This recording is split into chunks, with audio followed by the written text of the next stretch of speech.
Alright, so this rose bush that I have here needs to be transplanted because we're redoing our patio garden.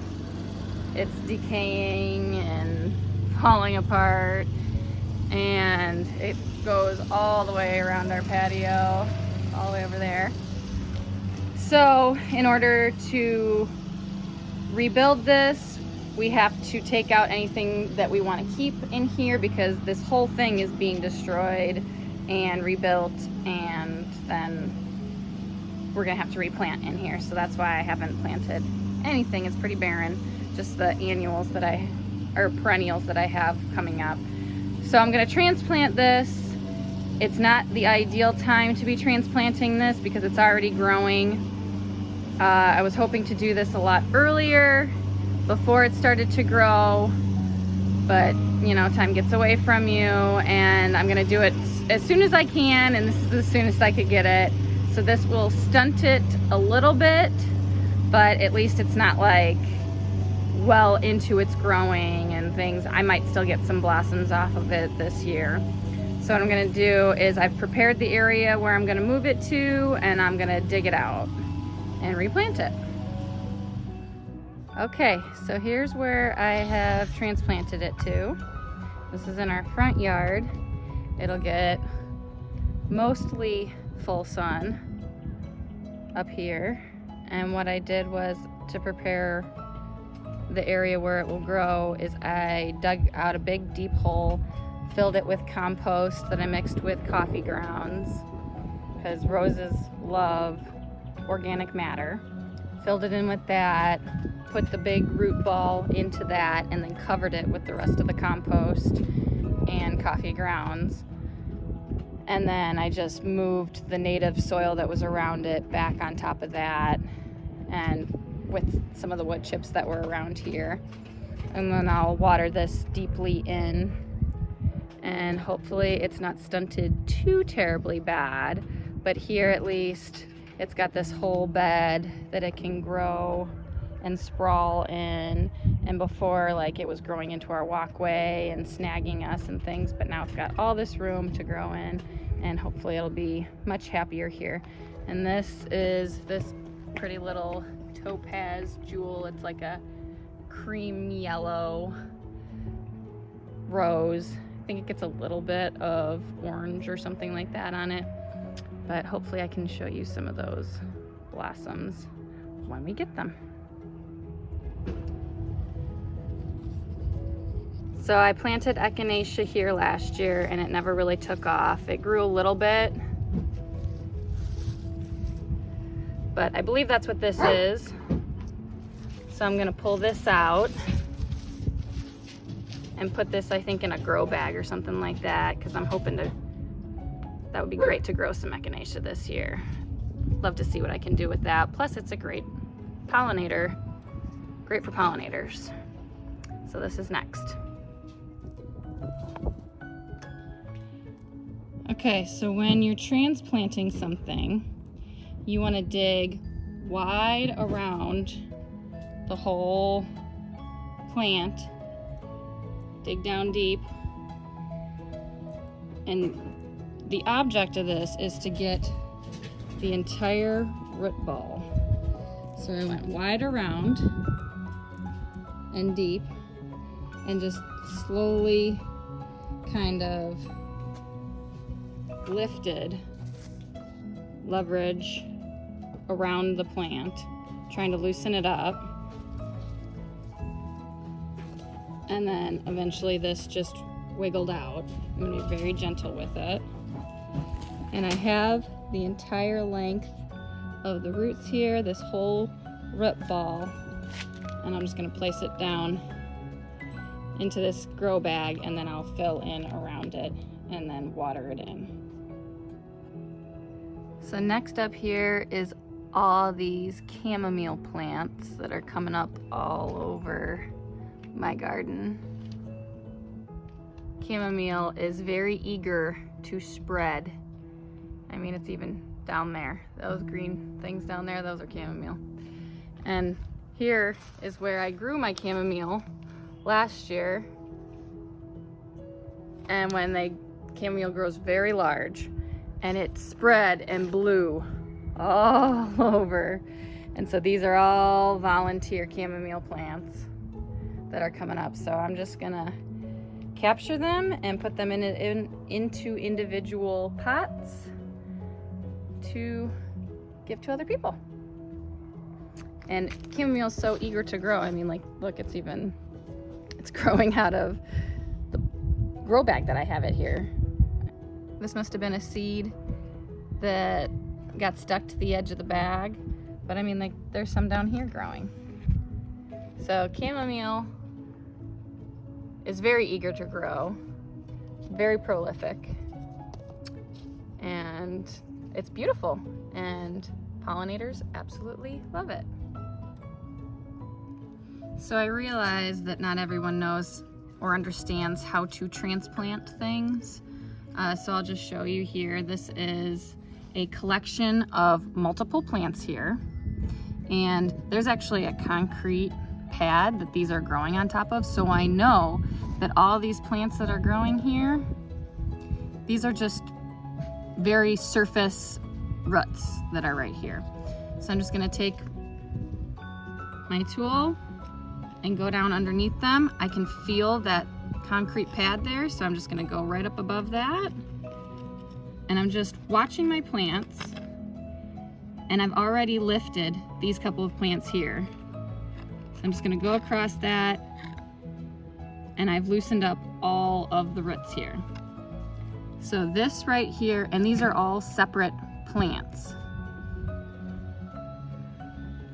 So this is its own plant right here. And right here, I have the full structure of the plant. I have the plant that's gonna grow up into the big bush that'll flower, and all of its roots right there. So I would transplant this whole thing into a new pot. And then for all these things, and you always just wanna be gentle when you're pulling out roots so that you don't destroy them. This is not one plant. This is multiple plants.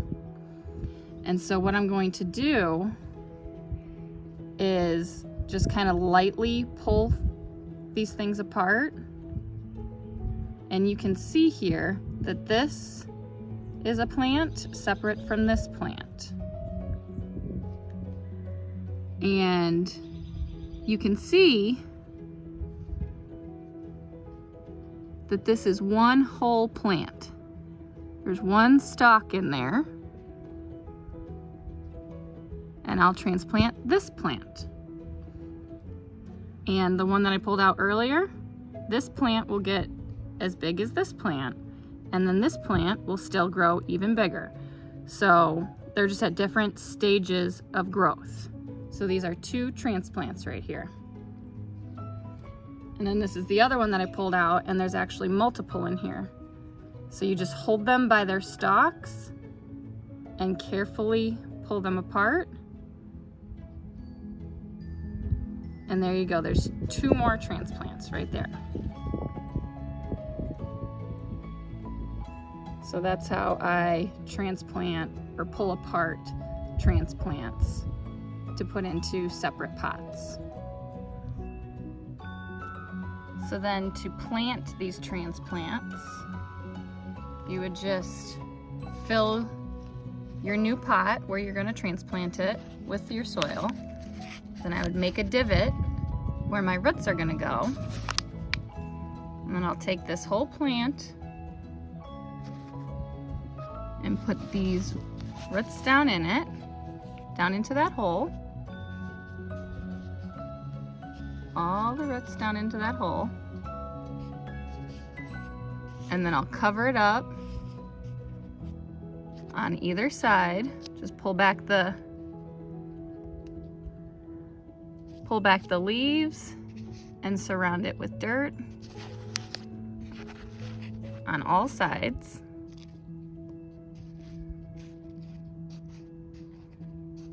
So that you're creating support and structure for your plant to grow in.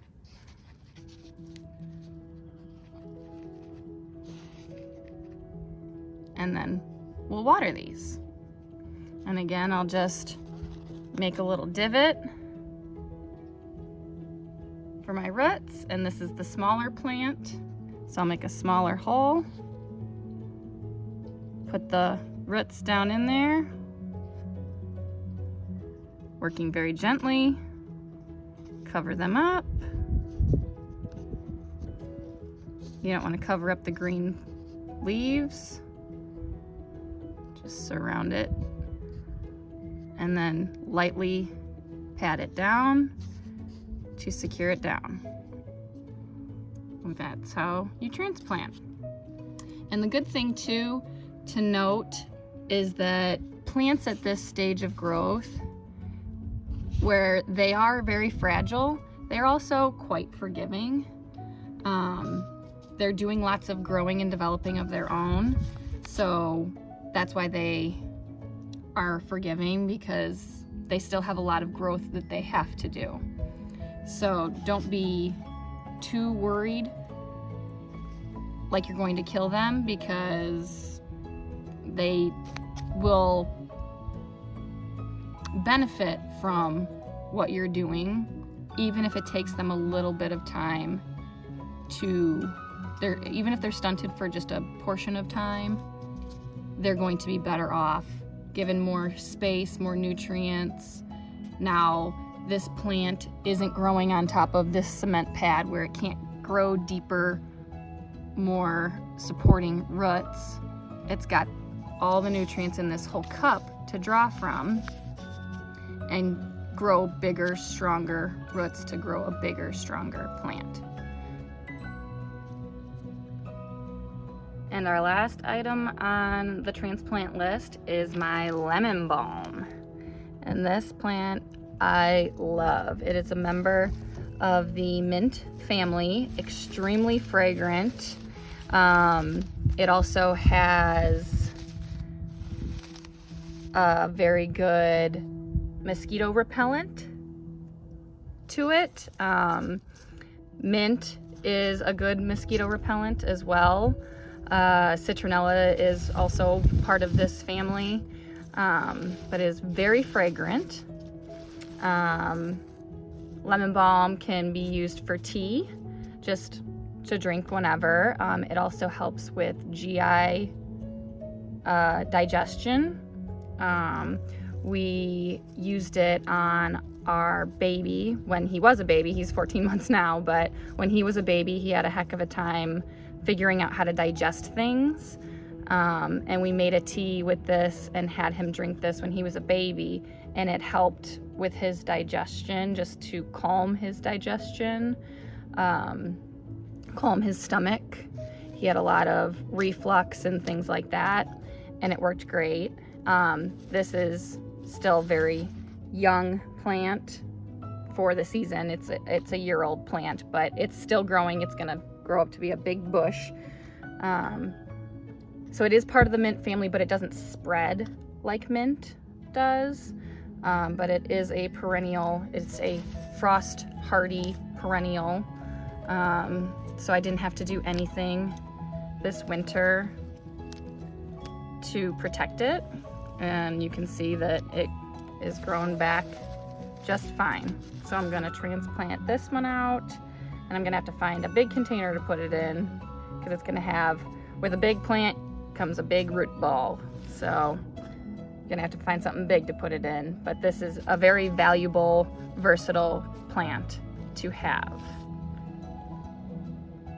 So scratch that it doesn't spread, because I was digging it out over here, and then look at that. It has spread, which makes sense because, like I said, it is a member of the mint family. So, I mean, it didn't spread crazy or anything, but it did spread, which, like I said, makes sense. So I'll just bring that with it,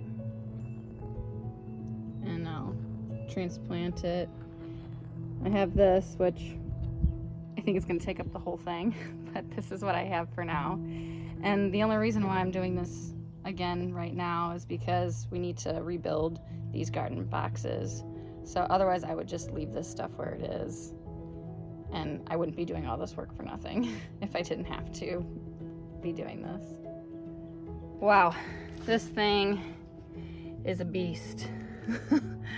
It just took me like 20 minutes to get all the roots out of this thing. And I am sweating. It was like wrestling. Look at how big this plant is. All underground. And just like the size of this root ball and the thickness of these roots. And I absolutely did not get to the very ends of this plant, but I just could not dig any deeper.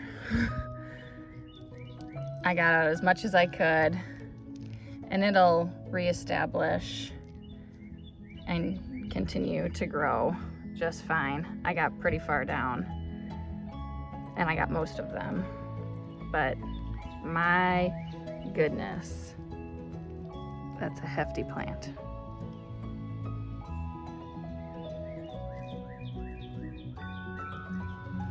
So then this is the lemon balm all potted up. It does take up the entire pot, but that's okay. I'm gonna be transplanting it out in the next couple of days. And as you can tell, it's doing really great. This is obviously taken a couple weeks after that harvest. I think maybe a week or so. So you can see how much more plush this plant is, and just by me doing this, it's letting off a lot of fragrance. But this potted up nicely, and I can't wait to transplant it into my garden. Thank you guys for stopping by today and joining in on our journey here at Bare Bones Living. We'll catch you on the next one.